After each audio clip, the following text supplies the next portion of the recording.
And guess what, folks? The roster has been set. We are already waiting and well, no, we're not waiting anymore. We are already and set to go for week 1 of the NFL season. Let's talk about this in today's podcast.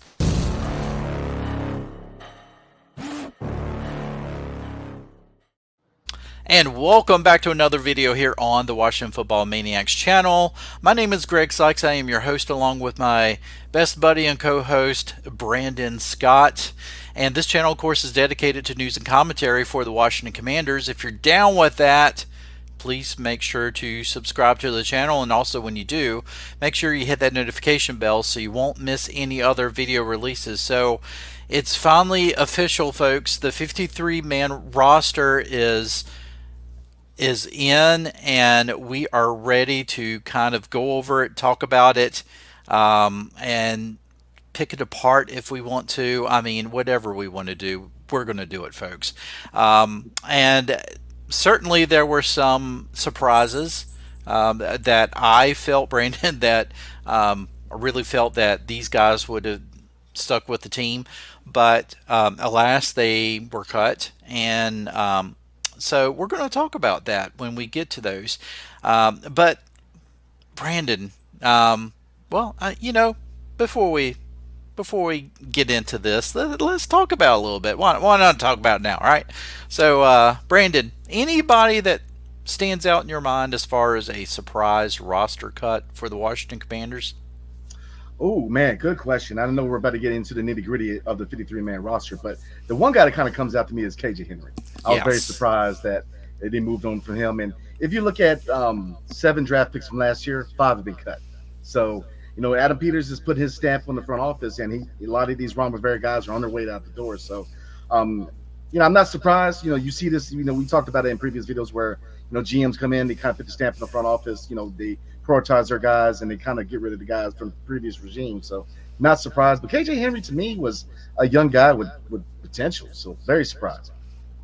Yeah, I was very surprised at that one too, because honestly, I thought that he was a steal for us, and when he came in, he played very well.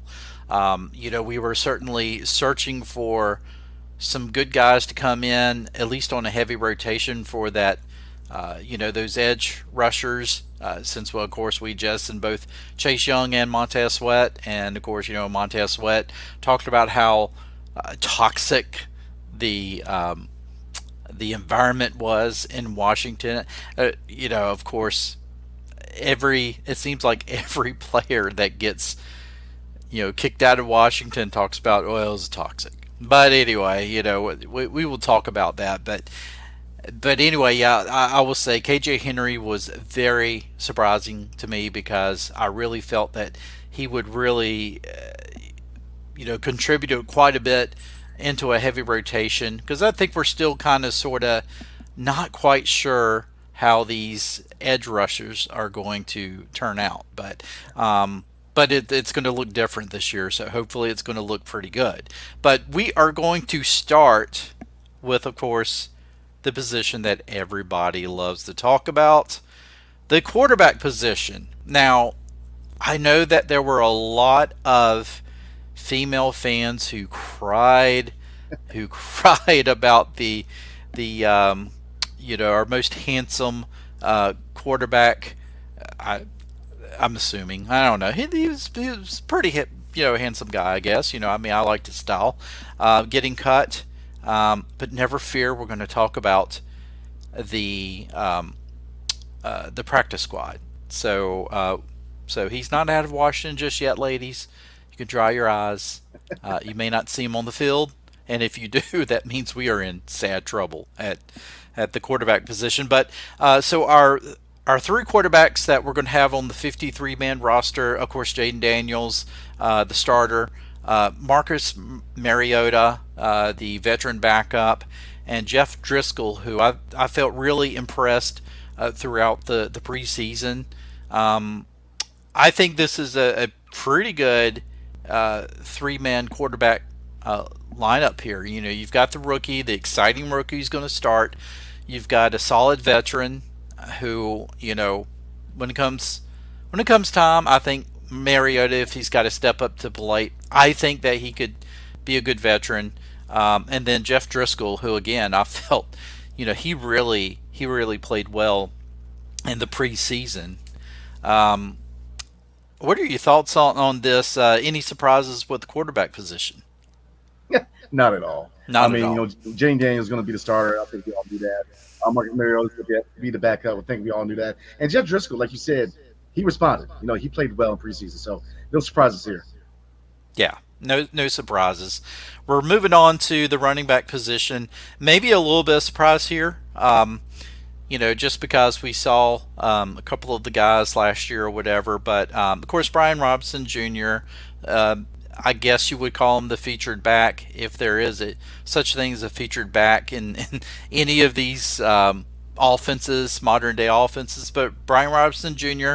Um, is going to be in there, of course. Austin Eckler and Jeremy McNichols. I really thought after last year, I figure, okay, Chris Rodriguez, he's going to be definitely the guy who's going to step up to the plate. He's going to, he's going to at least solidify a third position at running back. But actually, no, he went to the practice squad. So Jeremy McNichols, now, I didn't get to watch that last game against the Patriots, but he must have impressed enough to make the 53-man roster.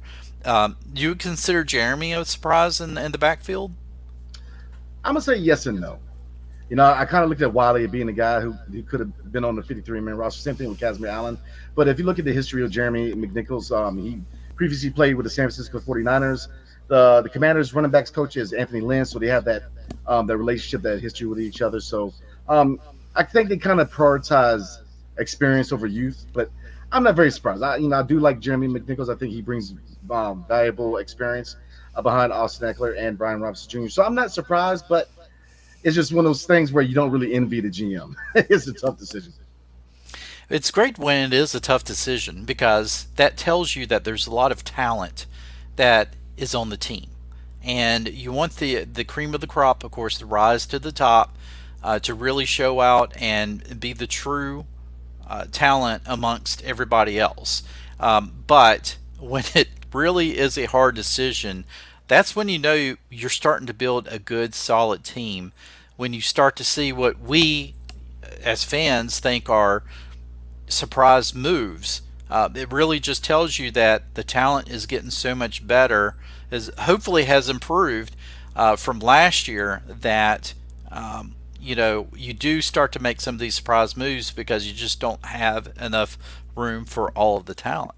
Um, Folks, if you hear that little squeak in the background, that is my cat Snickers crying to get out, but he's just going to have to wait. So, uh, tight ends. Tight ends.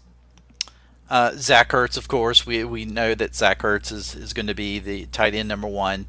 John Bates, no surprise there. I think John Bates has really turned into a very dependable tight end for us. He's not a flashy guy. He will go out and catch a pass, but again, he's always the one that I always compare to more like a Donnie Warren from the 1980s. Where Donnie's going to go out and catch a pass every now and then, but he's really built more to kind of stay in there and do pass protect and run blocking and that sort of thing. So no surprise there. Ben Sinnott, or Sinnott, however you want to pronounce his last name, had a tremendous preseason, I thought.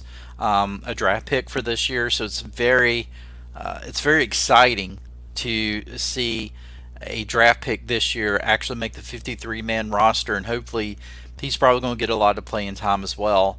And that also makes me excited. I get excited over the boring things, but I get excited at the fact that when you have multiple tight ends who could really come in and play very well for you, and I think Ben also is a good blocker, that you can have some more tight, heavy jumbo tight end formations, have tight ends go out and kind of split out as wide receivers and things. You can really get very creative with your offense, and so that's what I like about this tight ends room. Of course, Colson Yankoff.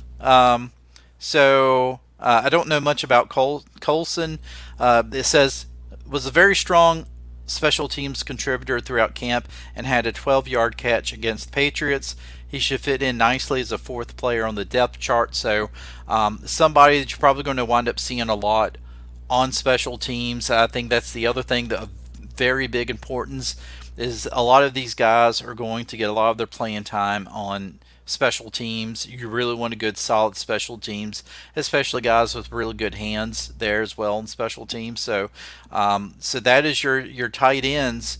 Anybody that you felt that we cut that we should have kept, or again in any type of surprises?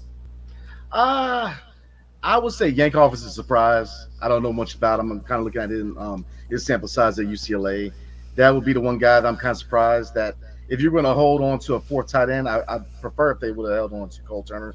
We're going to talk about the practice squad because he did go to the practice squad, but that's kind of the biggest surprise to me because Zach Ertz, he's the vet. He's probably not going to be a long term option. John Bates, he's the blocker. Ben Sinnott is the guy who's I'm projecting as the long term fit at tight end. So to me, the biggest surprise is Colson Inkoff. I don't know too much about him, and yes, he can be active in special teams, but if you look at other guys on the roster that didn't make it, like Casimir Allen, I would rather they gave him the spot to him if it's going to be a special teams guy. But we'll see. Because like I said, I have all the confidence in the world in Adam Peters, so they know what they're doing. Yeah, I mean, I am seeing some fans on social media who are like, don't know why Adam Peters did that. Uh, but okay, I will remain patient. It's like you have some that's like, I've got to complain. I just, I got to, yes, he's not, okay, I'm just going to stay silent. It's like people are trying to be patient with them. And yeah, I mean, I agree with you. Cole Turner, I think, probably his biggest issue is he's not really much of a blocker from what I hear. Like he didn't really do too well blocking. I felt that he's really good in the passing game. So who knows? Again, folks, keep in mind this is going to be the 53-man roster at the beginning of the season. Almost all the time, a 53-man roster toward the end of the season looks completely different. Oh, yeah. So who knows what we'll see halfway through the season, toward the end of the season. So now going on to our favorite spots, the wide receiver position. Now, this is, I will say that there might be some surprises here, maybe not so much in the whole scope of it. Of course, we already knew John Dotson got uh, you know traded. I'll get my Yeah. words out, folks. I will get my words out. He got traded to the Philadelphia Eagles, and so of course his name's not going to be here. But I am happy with Diami Brown. I think Diami Brown had a really good preseason. Yeah. I'm really pulling for Brown to really break out this. I've been waiting for this because I feel like he has the talent, and he has obviously has the burning speed. Oh yeah. So if he is really starting to connect with Jaden Daniels, then this could be a very exciting combo that we can see for years to come. But of course, Terry McLaurin, we know, receiver number one, Diami Brown, receiver number two. And then you start to get into the rest of it. Luke McCaffrey, I think, is going to get a lot of playing time. Yeah. He did nothing to hurt his chances at all during the preseason. I felt he played pretty well. He's also a contributor on the special teams. Um, Zacchaeus, how do you pronounce his first name? I looked at it a while ago. I was like, okay, I'm going to pronounce it like this. And then when I get on air and I look at it, and I'm like, I'm not going to go there. I'm just going to say Zacchaeus. But Zacchaeus, it played. I thought he had a really good preseason. Yeah. Could be the number three wide receiver. Of course, Jamison Crowder, Brian Pringle. I was kind of surprised with Brian Pringle. I think they just probably just needed somebody, but we will talk about one thing that the Commanders did do as far as a wide receiver move today. So all of this is probably going to change. It may it may look even different come week one, which it will. Um, Yeah. but out of any of these guys, is there anybody that made the wide receiver core that you're like, we probably could do without? No, I like who they chose. I'm a big fan of Jameson Crowder and Brian Pringle in special teams. Luke McCaffrey being the fourth receiver, I think, is a good move because he's going to get playing time, but also gives him the time to properly develop. He's a young guy who could be the slot receiver for this team for the future. So let him develop, sit behind Zacchaeus, and develop properly. Zacchaeus, smaller receiver, but definitely he's going to definitely eat in the slot. De'Ami Brown is kind of a high risk, high reward type deal where highly risk. Can he hold down the number two position? But with his speed, I think he can complement Scary Terry. But look, this is the last chance for him. He's got to perform. Now he's the number two receiver. He's got to show what he can do because look, Adam Peters has shown that there is no loyalty to any of the Ron Rivera guys. So he's got to show out because if he doesn't, he's probably on his way out of town. But overall, I like what they did. And obviously, we're going to talk about the new addition because there is a new receiver, former Texan and Cowboy. But no, I actually like it. I really do. Yeah, and you are right. Adam Peters is going to keep all of Ron Rivera's picks, draft picks, and any other picks on a very short leash. So, but I will say for these wide receivers, hopefully they're going to have stability at the quarterback position for the first time in any of their careers, probably. Well, maybe outside of Yeah. Byron Pringle, who came from Kansas City, but so I think this will bode well for those guys. So I'm pulling for Diami Brown. I mean, I know a lot of people have already kind of turned their backs on anything that was chosen by Ron Rivera, but I've been waiting patiently for Diami Brown to really show out and become that wide receiver that I felt like he has the talent for. So we'll see. And of course, I've always loved Jameson Crowder. He was of course with the Redskins toward the end of the 2010s, and still has, I think, very good abilities, very good on special teams. And he's a receiver that's scary good. Is like quietly good, I guess. Maybe not scary good is probably the wrong adjective or whatever, but quietly good. He does his job. He's a workhorse. So I've always liked Jameson Crowder. Luke McCaffrey, I'm just excited about him. Oh yeah. I think he's going to be a top receiver. He's going to be one of those guys that you just name recognition. I mean, he already has it with the last name.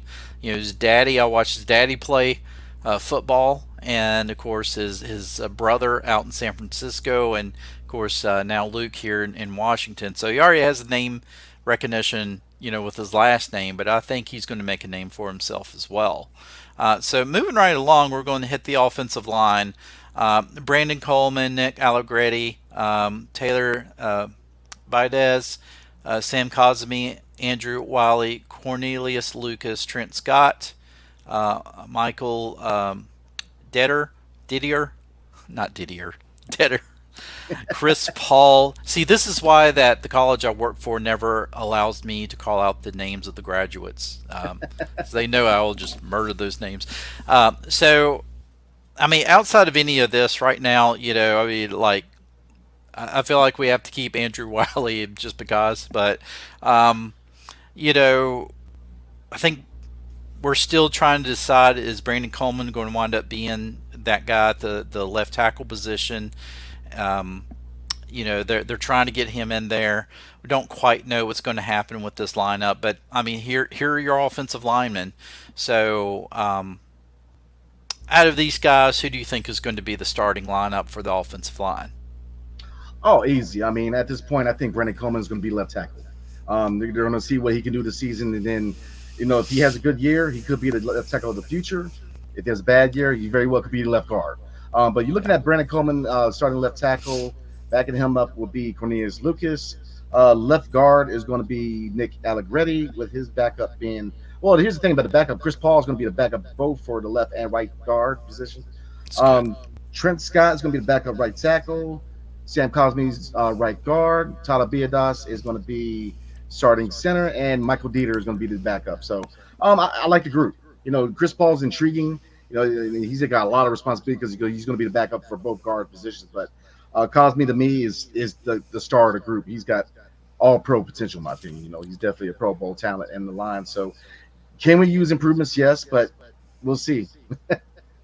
Yeah, big question mark with this group right now. We just don't know how they're going to perform. But keep in mind, the offense is going to be a little bit different this year. You're not going to have an offense where you're going to have the quarterback dropping back a 7 step drop back and then scanning the field to try to find a receiver. You are going to have more timing passes, quick throws, Yeah, more option reads, and things like that. You're going to be seeing much more running the football this year. So I think because of that, you're going to see an offensive line that will probably be able to hide some deficiencies, but as well, you're going to give them an option to really be able to gel together, to solidify themselves, and to be better. I think just the fact that how the offense is going to be, how the protections are going to be, I think it's going to be a better group this year. It can't get any worse. Knock on wood. Knock on wood. It can't get any worse. Yeah, I want to see how Brandon Coleman can wind up being at that left tackle position because we have always been privy to all pro left tackles. We have been spoiled. That's the only thing I think in Washington that we have been spoiled with is the left tackle position. So, yeah. no offense to Charles Leno, I thought he did a commendable job, but there's certainly a lot. It was a drop off of talent with Leno compared to the guys that we had before him. Although, and I will just add this, I did hear a little something from Trent Williams the other day where it seems like he's saying that this might be his last year in San Francisco. I don't believe everything that I hear, and until I hear it straight from him, who knows? But hey, if he's unhappy with San Francisco, maybe Adam Peters can lure him back into Washington. It's not the same franchise that it was, not the same owner. Everything is different.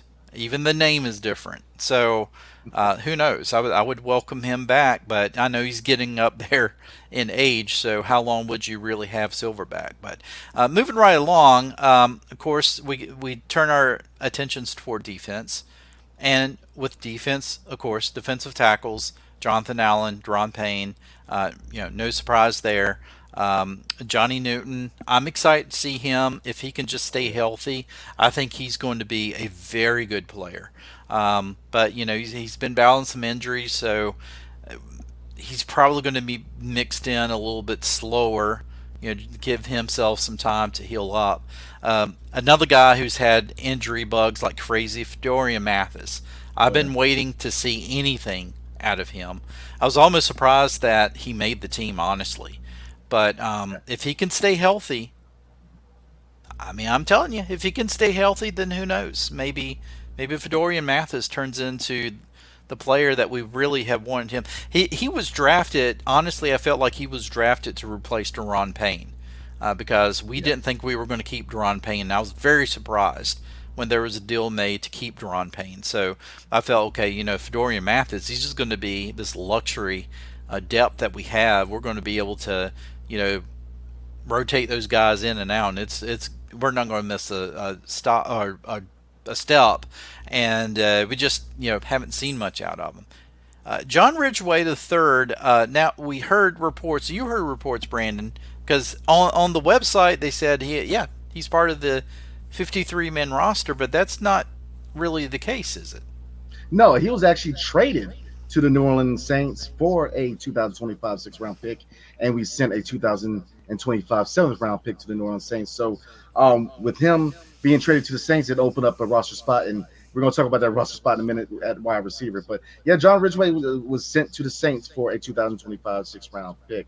But looking at looking at this group on the defensive line, I mean, like we already talked about it, Greg. KJ Henry is the big surprise. Yeah. Jamin Davis is kind of like De'Ami Brown, where he's got to prove something. I mean, this is his last chance. He's got to attack the quarterback and really show what he can do because this very well could be his last time in Commander's uniform because with him being a first round pick, him being a Ron Rivera guy. But other than that, I'm not very surprised. But and looking at the whole group overall, it's still a high risk, high reward group because Dorrance Armstrong, we'll see what he can do. Farrell, Javante Jean Baptiste, but the really risky part to me is Johnny Newton and Fedarian Mathis. Johnny Newton, I like for the future. He does have that foot injury and his status is up in the air, but he's definitely the future at defensive tackle because Jonathan Allen and Deron Payne, to me are two Pro Bowl caliber guys in the interior line. But Jonathan Allen, what is his future after this season? So, I looked at Johnny Newton being that replacement. And Fedarian Mathis, like you said, I agree. I think he was a replacement for Deron Payne because I don't think they were very certain that he was going to resign. And he's been hit with the injury bug. And I think that's the biggest surprise with this group outside of KJ Henry is them keeping Fedarian Mathis because he's got a lot to prove too. So, overall, and you can say this overall with the 53-man roster, if you were drafted by Ron Rivera, you need to be put on notice because you either perform or it's probably going to be your last year in DC. Yeah, you feel like you have a target on your back because you almost want to apologize for being drafted by Ron Rivera, and I'm jumping on that boat too. Sorry, Ron, but um, yeah, I mean, you're kind of like I've really got to step it up, and that's the thing too, is we want players who want to be the best player in that position because that's how you build championship teams. You don't build championship teams on players who, yeah, they're good, they're not bad, but you want to have depth as well. And so this is the start of it. And that's why, again, I say that you have some a draft or you have some positions that get cut and you're like, wow, can't believe they cut this guy. Well, he was good, but does he have that ability to be great? And you need to have that in every single position if you're going to be a championship team. You mentioned John Baptiste, Dorrance Armstrong. We're looking at the defensive end, Clyde Farrell, Jamie Davis. This is a very new thing for him. He made the team with this new position. Didn't know how it was going to work out at first. We were hearing reports in training camp where, he's not really doing a whole lot. And but I think obviously he's shown enough. They're going to give him a chance there at that defensive end edge position. This is going to be a group here, Brandon, that gets rotated in and out because I don't think you're really going to know what you're going to have. You don't have anybody, in my opinion, from this group that's going to be like, here are our bookends. I think you're still going to have some guys who are going to get rotated in and out, just kind of like how it was last year. So Jamie Davis, okay, we're going to assume that Jamie Davis has his side locked down. We don't know. Is it Javante, JB on the other end? Is it Dorrance Armstrong on the other end or Farrell? I mean, I really don't know. I won't know until I actually see these guys week one and kind of see how they do. But it's one thing that made this defensive front so scary was the fact that you had a guy like Montez Sweat and Yeah. in 2020's version of Chase Young that you had those guys and then you had Deron Payne and John Allen in the middle. I mean, it was almost unfair. Now it's kind of like, well, we know what we have in Deron Payne and John Allen, but the defensive ends, I feel like it's still kind of like let's see what pieces we can put in there. Oh yeah, absolutely. I mean, I do like the group overall. I really do. But I mean, like I said, it's high risk, high reward because with Fedarian Mathis and even Johnny Newton, even though Johnny Newton does get the nod over Fedarian because it's a small sample size and but he is still up in the air as far as the stats for week one. So high risk, high reward. Um, outside of John Allen and Deron Payne, there's a lot of question marks because Jamie Davis is he's a starting bookend. Dorrance Armstrong, can he hold down the other side? To me, Javante and Clelin Farrell are depth. So right now, with Fedarian, he's got to show something, and he's got a small time to really show it. and this is really why, again, it was such a surprising thing to see KJ Henry, Yeah, get cut because I figured that he would be one that we would definitely keep in the rotation.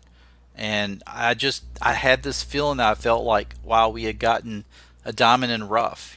Ron Rivera was looking for guys like that, and I felt like, it was like a blind squirrel moment. Like he actually found somebody like that in Henry, and he gets cut. So obviously, these other guys have shown the coaching staff something a little bit more. And if we were that big on Henry, then that means that hopefully these guys are going to be even better. yeah. So we will see. Linebackers, no surprises here. Bobby Wagner, Frankie Louvu, Dante Fowler Jr., um, Michael Walker, Dominique Hampton. Um, Anything in this group that jumps out at you? I feel like this linebacker core is so new. I mean, we've got strong veteran presence in this, but yet it's still very new. So I know what we have with Bobby Wagner, Frankie Louvu. Yeah. Outside of that, I'm not sure how these other guys are going to factor in. I mean, we know a lot of these guys are depth, but I tend to feel like that this is going to be one of our strongest. It goes from the one of the weakest to one of the strongest units on that defensive middle there. What do you think about that? I love it, man, because versatility is the name of the game. First of all, Bobby Wagner, that veteran presence, that mentor. He's definitely going to be the quarterback of the defense at middle linebacker. But Frankie Louvu, in my opinion, this is a hot take. I think he has a Pro Bowl season. I think he's going to be money at Yeah, linebacker.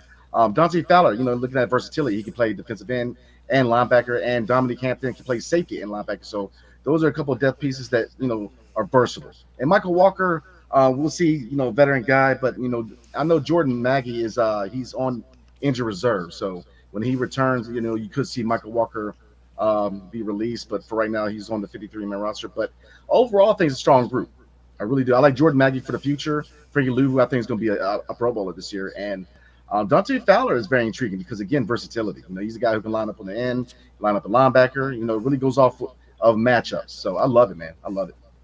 hey, folks, I'm going to say this: position flex. Oh, I know you love Yeah, hearing that. No, you love hearing that. Oh, safeties. Okay, so safeties. We're finally starting to get into the secondary now. The safety position, in my mind, is the strongest position. yeah, Core group of people in the secondary. Jeremy Chin, Quan Martin. Felt that Quan Martin played well last year when he finally got a chance to get in there, and he's proved himself. Jeremy Reeves. Now, I still think Jeremy Reeves is going to be used more in special teams. That's where he really excels. But then you got Percy Butler, Tyler Owens. I know a lot of people felt Derek Force was going to get cut. He was kind of a bubble guy, yeah. but he made the 53-man roster. But out of these guys, who are our starters? Jeremy Chin, Quan Martin, Percy Butler. Yeah, I mean I'm thinking that's probably your starters. Now Derek Forrest, heavy hitter, but he's been suspect in coverage. I think Quan Martin fixes that. Quan Martin's a guy who plays safety and corner, so I think he's going to do a great job. Jeremy Chink over from the Panthers, kind of like Luvu. I think he's going to have a heck of a season, in my opinion. He's going to be really good at safety. I like this group too. Percy Butler, I like him. Jeremy Reeves, good on special teams. Tyler Owens, great story because he played his butt off in preseason and he worked his butt off in training camp. So he definitely deserved the chance to show what he can do. Now he's obviously a depth piece, but look, injuries happen all the time in the NFL. So he very well could be called in action at some point. But Derek Forrest is very surprising because, like I said, a heavy hitter. I mean, I know I've seen him in live at times hit people hard, man, at Yeah. FedEx, or I know he's got a new name now, but I know that his future in DC is kind of up in the air because Quan Martin, first of all, and second of all, coverage. In the past he's been suspect in coverage, and he's a heavy hitter, but in coverage he's been suspect. So I think that's a big reason why he probably will not start. It'll be Quan Martin. Yeah, I mean, Quan Martin, I think he's ready to start. Of course, alongside Jeremy Chin. We all know Jeremy Reeves is going to make the team, and of course, I think he's going to remain one of the best special teamers that we have. So I'm good with this group now. This other group, I'm okay. I'm kind of happy with this group, and in another way, I'm um, yeah. I mean, I think the group will improve some. Mike Stanchill, I think, kept hearing more about how good of a preseason training camp he had. So I mean, this guy, it says provided immediate impact on defense. And so that tells you right there, hopefully that they have hit it with cornerback already. So that's great because you still got Benjamin St. Juice who, he's been solid at times in practice. The preseason he adjusted to the new defensive scheme a little bit better. And then of course they talk about Emmanuel Forbes, last season's first round pick.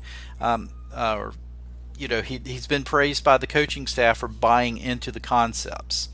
But there's one thing to buy into the concept. There's another thing to be able to carry it out with success. So we're going to see because I mean, times I've seen this secondary in the preseason, especially Emmanuel Forbes, kind of get burnt a few times. So I think I think the bullseye is still on the back of Emmanuel Forbes. And of course, you got Michael Davis.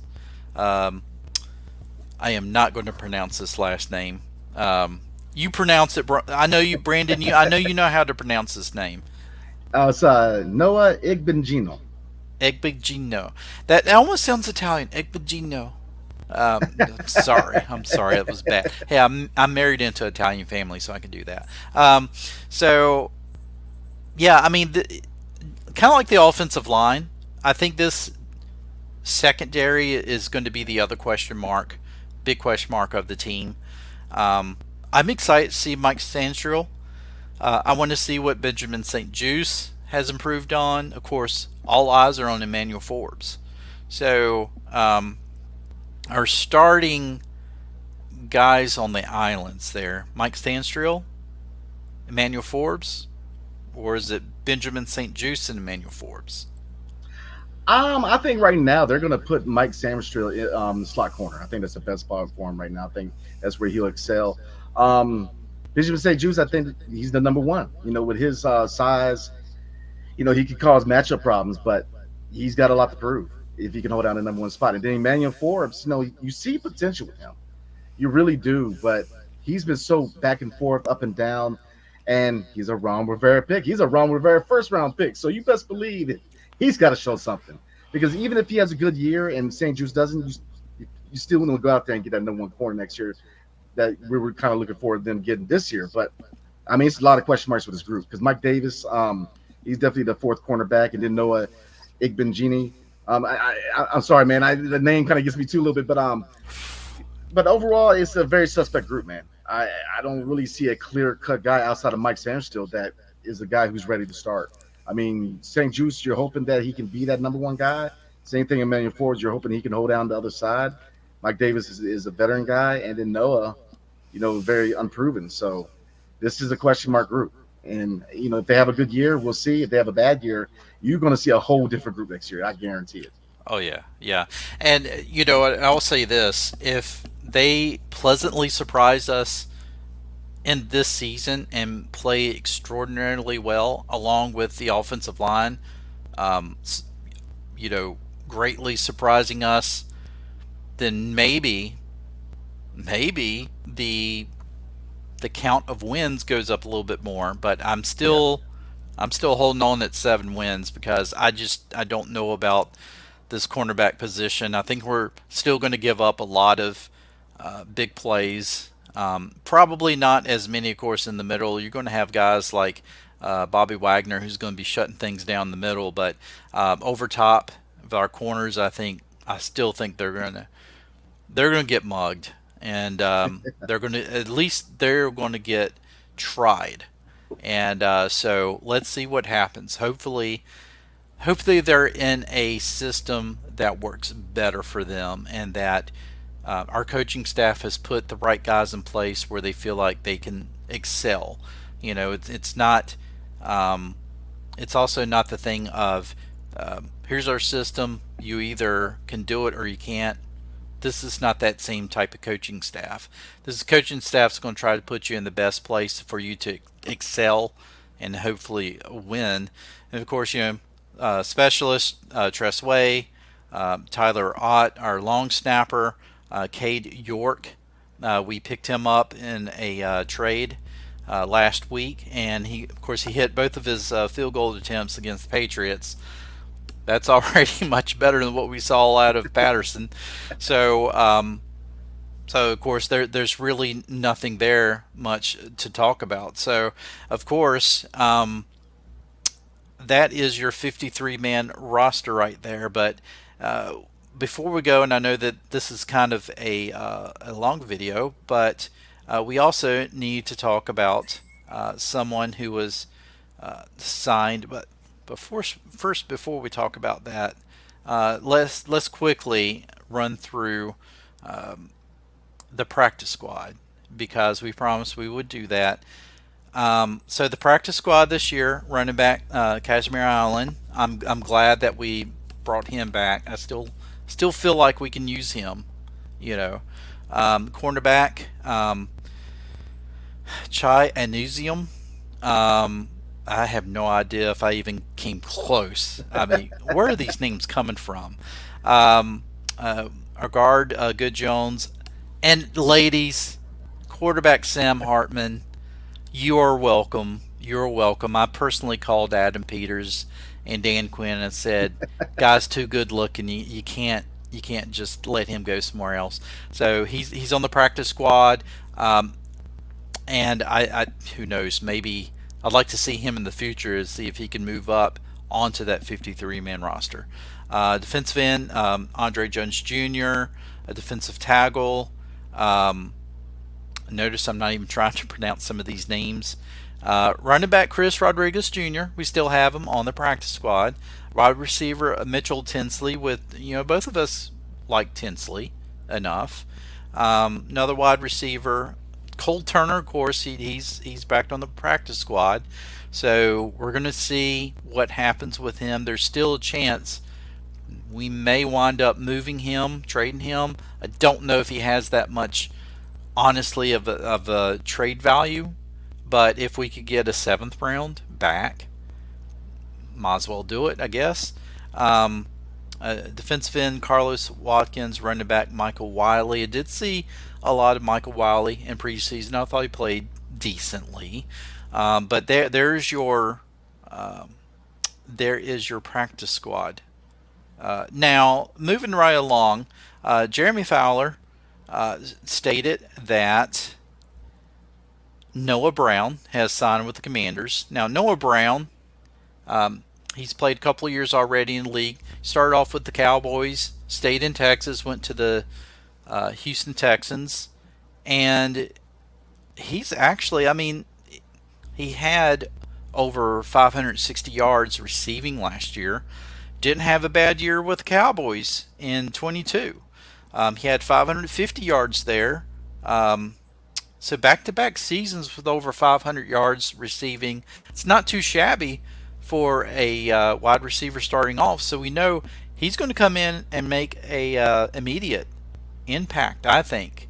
Not quite sure why the Texans cut him, but we're picking him up, and so now, when we go back and we're talking about this wide receiver group here, and if we go back to it real quickly, um, suddenly does Noah Brown, does maybe he's going to be the third receiver, maybe he's the fourth receiver. Where do you think that Noah Brown ranks amongst this group of wide receivers? I'm going to say number five because to me, obviously, Scary Terry's still number one. De'Ami Brown with his speed is number two. You got Zacchaeus, with his size is perfect as slot. Luke McCaffrey's a future at four, so you're definitely still going to get him minutes. And in four receiver sets, he definitely is the guy you want to put out there. Noah Brown, very intriguing. small sample size, but he's done well. But he's not a guy who's really going to challenge De'Ami Brown for number two. And does he really, challenge Luke McCaffrey or Zacchaeus? Maybe Zacchaeus, but I think again at Zacchaeus' size, I believe he's 5'8", perfect for the slot. And then Luke McCaffrey, I mean, he's shown enough that he's definitely part of the future. So I would say number five, I will let Jamison Crowder and Brian Pringle be the special team guys, focus on special teams, and let him be the fifth receiver. And another thing, of course, we had signed Martavius Yeah, Brown, and he got cut. I think a lot of people kind of thought he's finally made it back. That they remember how he was before. Um, caught a touchdown in that last preseason game, but just didn't quite show enough. Probably not quite ready to make a team right away. yeah, I see somebody maybe picking him up mid-season, or it's going to take a while. It's not going to be easy for him to just get back into the NFL. His last game was what, 2018. yeah, yeah, It's been a long time. That's a long time being out of the league. So um, it was nice to give him an opportunity to get back in there, and at least he's going to have some tape that he can hand out to the other 31 teams. But we signed him, then we cut him.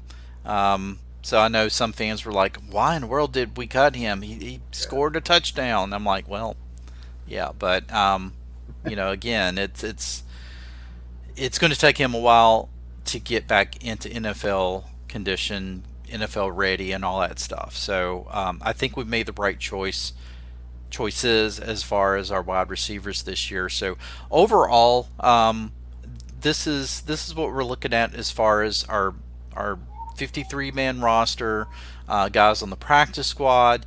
You're probably going to see a few more, moving here and there. We didn't pick up anybody on waivers today, so felt that was a little surprising. It seems like you yeah. always hear about the Commanders are going to, they picked up somebody on the waivers, but we didn't. So I think right now it's just Adam Peters using the draft picks, giving up some later draft picks to kind of move up in next year's draft. And I could see him possibly making some maybe another move to try to get back one of those latter round draft picks. Yeah. But otherwise, he's going to he's continuing to play chess, continuing to make these moves for the future as well as what we have currently on the team. So overall, are you good with this 53 man roster, Brian? Brandon. I know, See, right? I'm messing up your name now. That folks, I almost had fell asleep, right before this. So I'm not doing good. I'm not doing too good tonight. Kind of answer your question, man. I mean, it is what it is, right? Yeah, We definitely have. I'm not gonna say holes, even though you can say that, but I think overall it's a high risk, high reward 53 man roster. You got guys who are pretty much playing for their DC lives. We're playing for their tenure in DC. Looking at De'Ami Brown, and several guys are playing, for the future in DC. So yeah, looking at the 53 man roster, you could, and looking at other moves like Jahan Dotson being moved to the Eagles, it tells you that Adam Peters is building for the future. Right now there's not a lot of expectations to compete this year. I'm with you. I see around 7-8 wins, and we're kind of a gray area team. We're too good to get a really high draft pick, but we're not good enough to really be a competing team. So, like I said, it is what it is. I'm very very excited that the season coming up, but it's gonna be a lot of growing pains. It's gonna be a roller coaster season, in my opinion. yeah, I agree. And the way I look at this this roster right here, Adam Peters is telling you this is the 2024 roster. This is what I felt. Adam Peters and Dan Quinn, obviously, they're telling you this is the best players that we can put on the field for 2024. But this is not going to be the same team necessarily that you're going to see moving forward. You're Yeah, going to see Adam Peters continuing to work in the background, continuing to improve each position. And so that's why you see some of these guys who get cut that you kind of put a question mark on, and just as well as just an overturn of a lot of spots from last year. Guys that you thought, I didn't think they were that bad, but they could probably always be improved upon, and so you're going to continue to see them work even throughout this season. You're probably going to see them picking up some more draft picks some way or another. They're building this team, and it's going to take 2025. You can kind of see, yeah, they really do need to. You feel like they could certainly start competing for a playoff spot in 2025. Not saying they necessarily would get it, but they should be competing for one. And I felt that by 2026, this team should be competing for NFC East championships on a consistent basis, playoffs, winning at least a playoff game, building toward being a championship team. So I think it's going to take probably a couple of years for that to happen, but I think you're going to see this year, you're going to see major improvement. You're not going to necessarily see going from a 3 or 4 team win to 10 or 11, but you're going to see very improved football all around. So that's what this 53 man roster speaks to me whenever I'm looking at this. Um, so there you go, Brandon. The 53 man roster. Anything you got to say before we wrap this thing up? Oh no, sir. Like I said, the 53 man roster is what it is, right? So, definitely looking forward to the season. I kind of wanted to remind everybody that with the season coming up, we will be going live after each game, man. So definitely tune in.